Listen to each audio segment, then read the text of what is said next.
आज का टॉपिक काफ़ी डिफरेंट होने वाला है और आज का टॉपिक मोस्टली उनके लिए है जो भी बी स्कूल जा रहे हैं, जिन्होंने कोई आईआईएम्स कन्वर्ट कर लिया या कोई भी बी स्कूल्स कन्वर्ट कर लिया और जा रहे हैं कॉलेज। तो अब ऑब्वियसली आपने जैसे काफ़ी सारे कॉलेज के रिजल्ट्स आ गए होंगे, जैसे एचसीएम एचआरडी वगैरह के रिजल्ट आ चुके हैं, तो लोग कंफर्म हो चुके हैं कि मुझे अब इसी कॉलेज जाना है। तो आप कंफर्म हो गए हो तो आपका सबसे पहले ऑब्वियसली आप 2 साल लगा रहे हो, 25-30 लाख रुपए लगा रहे हो, 20 से 25 लाख मिनिमम लग रहे हैं आपके।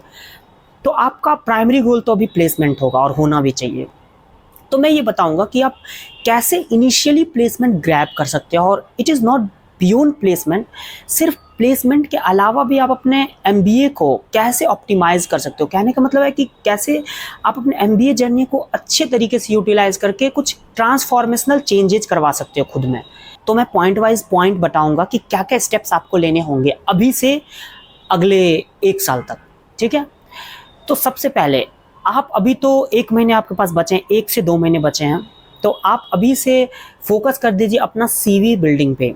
सीवी बिल्डिंग में आप लाइव प्रोजेक्ट्स डाल सकते हैं, लाइव प्रोजेक्ट्स कर लीजिए कहीं से, आप सर्टिफिकेशंस कर सकते हैं, आप काफ़ी सारे पॉइंटर्स को अपडेट कर सकते हैं, थोड़ा पावर वर्ड्स डाल सकते हैं, इम्पैक्टफुल वर्ड्स आपके रिज्यूमे में डाल सकते हो। तो रिज्यूमे बनाना शुरू कर दीजिए, जो आपके पास पॉइंटर्स हैं उनको ऑप्टिमाइज़ करने की कोशिश कीजिए, ज़्यादा से ज़्यादा पावर वर्ड्स डाल दीजिए।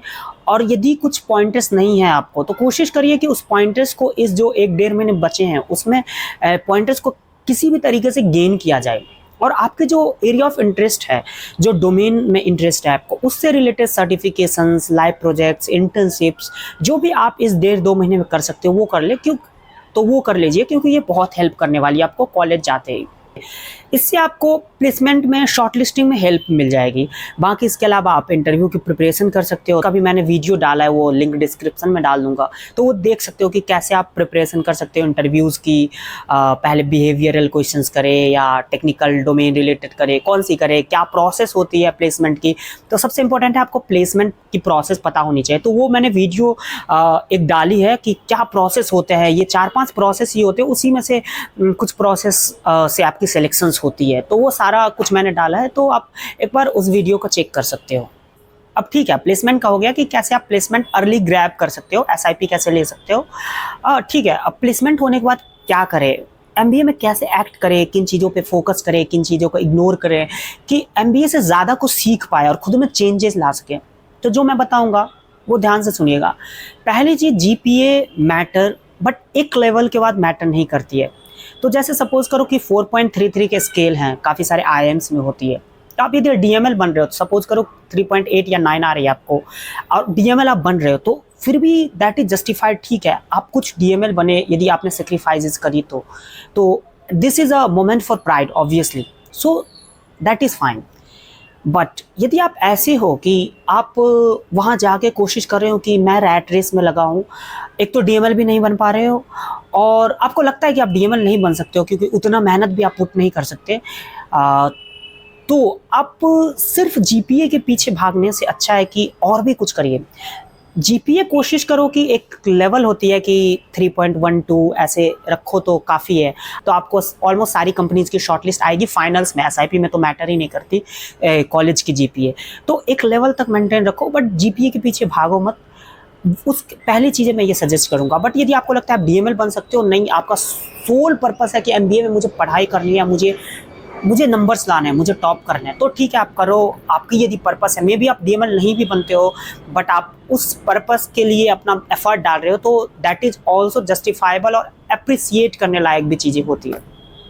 सेकेंड चीज़ें जो मैं बोलूँगा कि जो आपको एमबीए में करना चाहिए, जो आपको चेंजेस करती है, वो है कि इवेंट्स जो भी कॉलेज में आपके क्लब्स एंड कमिटीज़ ऑर्गेनाइज करती है, तो कोशिश करो कि उन सारे इवेंट्स में पार्टिसिपेट करो, क्योंकि फर्स्ट ईयर ही आप पार्टिसिपेट कर सकते हो, सेकेंड ईयर फिर जूनियर्स आ जाएंगे, आपकी भी थोड़ी एनर्जी लो हो जाएगी, बहुत सारे काम रहेंगे, तो आप बोलेंगे ठीक है अभी छोड़ देता हूँ, अब नहीं करता हूँ, क्योंकि सीनियर्स बहुत कम ही करते हैं। तो इसीलिए फर्स्ट ईयर में कोशिश करो ये सारी चीज़ें कर लिया जाए।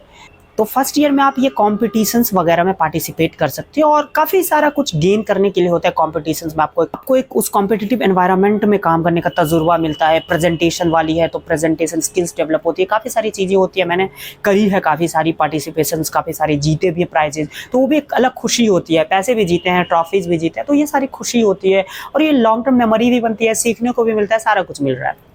अब सेकेंड चीज़ हो गया। थर्ड चीज़ जो MBA में आपको करना चाहिए वो है कि आप केस कॉम्पिटिशन्स में पार्टिसिपेट करो। अब तो मैंने कॉम्पिटिशन्स की बात करी वो विद इन योर कॉलेज और क्लब्स एंड कमिटीज़ की, बट वो कॉर्पोरेट केस कॉम्पिटिशन्स होते हैं ना, यदि उसमें आपका किसी में विनर हो जाते हो या नेशनल सेमीफाइनलिस्ट या सेमीफाइनलिस्ट, तो आपके रिज्यूमे पे अच्छी लगती है। और अच्छी नहीं लगती है, आप जब फाइनल ईयर में जाओगे तो आपको काफ़ी सारी अच्छी शॉर्टलिस्ट आएगी उस केस कॉम्पिटिशन्स की वजह से। यदि आप केस कॉम्पिटिशन्स जीत जाते हो तो आपको तो वहीं से डायरेक्ट जॉब भी लग सकती है, SIP भी लग सकती है, PPO भी लग सकती है, कुछ भी हो सकता है। तो कोशिश करो। और इससे भी बड़ी बात, जीतने हारने से भी बड़ी बात है, आपको सीखने को मिलती है, आपको अच्छी PPT बनाने आ जाती है, आपको एक थॉट प्रोसेस डेवलप होता है कि कैसे प्रोसीड करना है चीज़ों को, कैसे गो टू मार्केटिंग स्ट्रैटेजी बनानी है, कैसे पेन पॉइंट्स पता करने कस्टमर्स के। तो वो बिजनेस बेसिकली आपको सीखने मिल जाती है। जो आप क्लासरूम में लर्न कर रहे हो वो इम्प्लीमेंटेशन हो जाती है उधर, तो प्रैक्टिकल इम्प्लीमेंटेशन हो जाती है। तो ये अच्छी चीज़ है एक। और एक लास्ट और बहुत वैल्यूएबल चीज़ मैं बोलूँगा कि please be attentive in class. मैं ये नहीं बोलूँगा मैं 100% फॉलो करता हूँ, बट यदि क्लास में आप अटेंटिव हो, नहीं भी पढ़ रहे हो आप घर जाकर ज़्यादा, बट क्लास में सारा कुछ सुन रहे हो, ध्यान से सुन रहे हो, तो बहुत कुछ आप गेन कर सकते हो क्लासरूम लर्निंग से। और ये लर्निंग हमें नहीं मिलने वाली है मतलब पूरी ज़िंदगी में। तो ये एक बहुत इम्पॉर्टेंट एस्पेक्ट है, लोग इग्नोर कर देते हैं, बट ये बहुत ही वैल्यूएबल लर्निंग्स होती है क्लासरूम लर्निंग्स। और काफ़ी सारे अच्छे टीचर्स होते हैं IIMs वगैरह में, तो आप उनसे बहुत कुछ सीख सकते हो। नॉट इवन कि सब्जेक्ट से रिलेटेड, अपार्ट फ्रॉम सब्जेक्ट्स, आपके ज़िंदगी से रिलेटेड कि कैसे ज़िंदगी जिया जाए, कैसे लोगों को पहचाना जाए। लोगों को पहचानना बहुत ज़रूरी है। इस पर मैं भी एक वीडियो बनाऊँगा कि हाँ कैसे कितने तरह के लोग होते हैं, आपको कैसे लोगों के साथ बर्ताव करना चाहिए और कैसे लोग आपके साथ बर्ताव करते हैं और क्यों करते हैं। तो ये साइकोलॉजी से रिलेटेड हो गया, बट वो MBA लाइफ में वैसे आप सीख जाओगे। बट ठीक है, कभी वीडियो बनाएंगे इस पर।